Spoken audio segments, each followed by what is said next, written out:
내가 만나고 있는 이 사람이 내가 결혼할 사람인지 파악하는 데는 얼마면 될까요? 하루? 왜냐면 그렇게 많이 볼 필요 없어요. 딱 이것만 보면 돼요.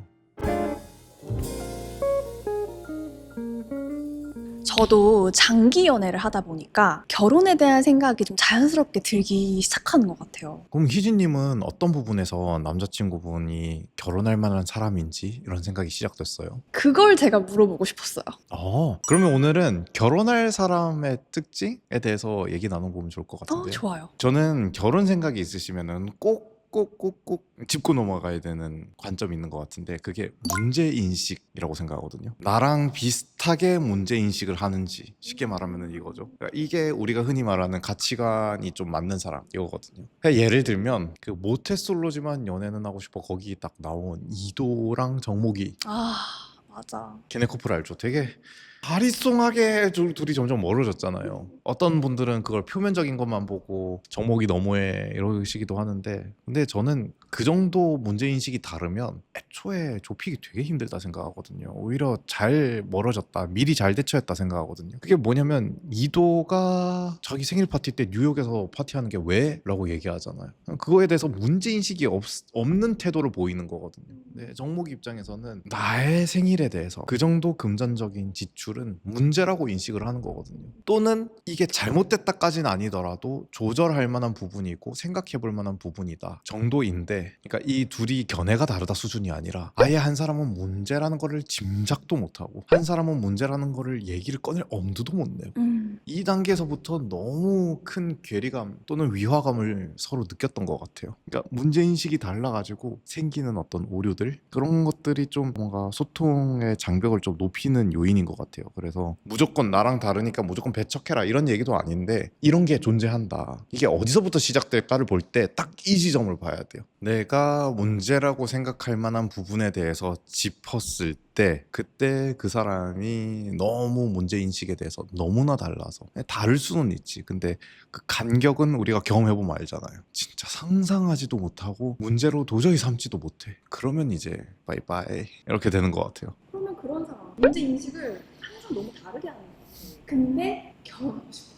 그러면 다음 단계를 봐야죠. 이런 일이 벌어진다고 가치관은 못 바꾼다. 저는 이렇게 고정주의적인 사고를 굳이 하는 걸 안 좋아하거든요. 가치관은 바뀌어요, 사람은. 근데 그 가치관이 다르다, 그래도 결혼하려면 저는 이걸 좀 봤으면 좋겠어요. 그래도 결혼은 굉장히 장기적인 관계잖아요. 장기적인 관계면 제일 중요한 것 중에 하나가 뭔가 안 맞거나 다른 것이 생겼을 때 이거를 회복하는 능력, 대처하는 능력. 아까는 문제인식 그 자체였다면 문제인식이 등장했어. 너는 문제라고 생각하고 나는 전혀 문제라고 생각 안 해.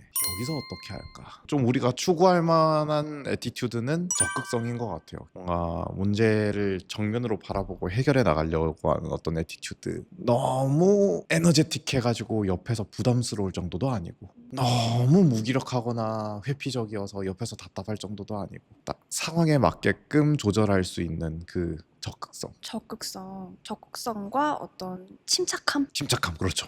같이 해결해 나가야 되는 거니까 내 페이스만 가면 안 되잖아요. 같이 갈 수 있는, 결국에 유연성이 드러날 수 있는 애티튜드인 것 같아요. 그런 애티튜드 지금 말씀하신 거를 들어보니까 굉장히 이 관계에 대한 긍정적인 느낌도 있고 이 관계에 대한 믿음도 있는 것 같아요. 상대에 대한 믿음. 그렇죠. 문제인식을 좀 비슷하게 하고 그게 달랐을 때에도 좀 그걸 대하는 태도가 좀 적극적이고 차분하고 이런 모습들을 보이고. 또 있을까요? 근데 저는 이 두 가지 면만 봐도 되는데, 근데 한 가지 더 있으면 좋겠는 게 있거든요. 근데 여기에 대한 개념이라던가 표현이 참 없어요. 저는 이걸 소통감이라고 얘기하거든요. 소통감. 그러니까 결국 감각인데 소통된다는 그 느낌이 나는 사람. 상대방하고 내가 소통을 하고 있다는 느낌, 그 감각이 이제 나는 사람. 그렇죠.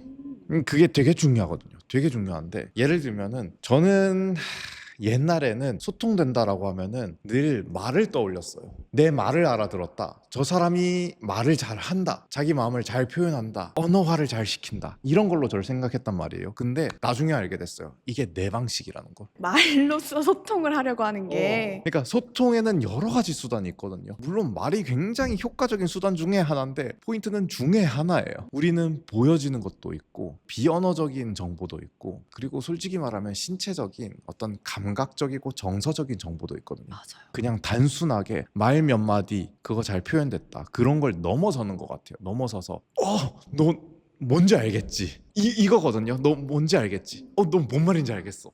뭔지 알지?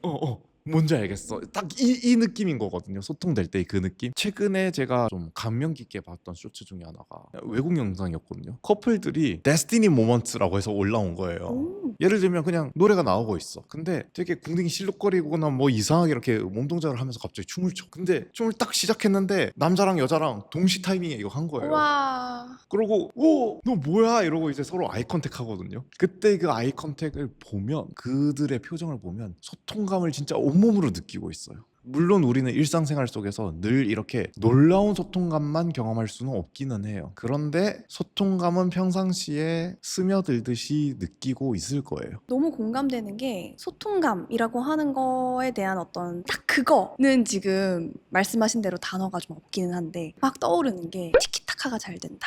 쿵짝이 잘 맞는다. 맞아요. 텔레파시가 통한다.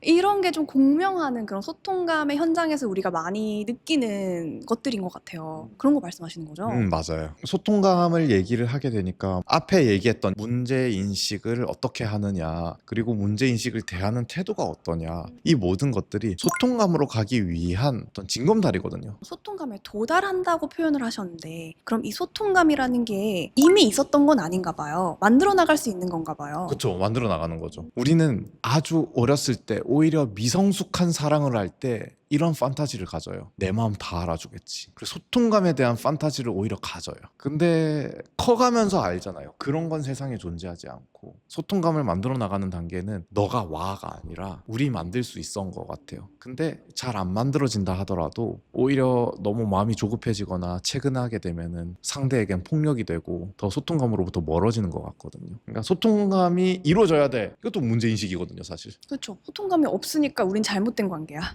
없으니까 빨리 만들어야 돼. 근데 상대는 동의 안 해. 왜 동의 안 해? 이렇게 가면은 문제인식의 간격이 멀어진다. 그러니까 이거 맞춰 나가는 유연한 태도를 보이는 것도 되게 중요한 것 같아요. 오늘 우리가 결혼할 남자 알아보는 방법에 대해서 얘기를 했잖아요. 그러면 남자는 어떤 여자랑 결혼을 하고 싶을까요? 그거 우리 이미 했었잖아요. 남자가 죽어도 놓치기 싫은 여자 그 편을 제가 관련 영상에 다 띄워놓을 테니까 같이 시청해 주시면 되겠습니다.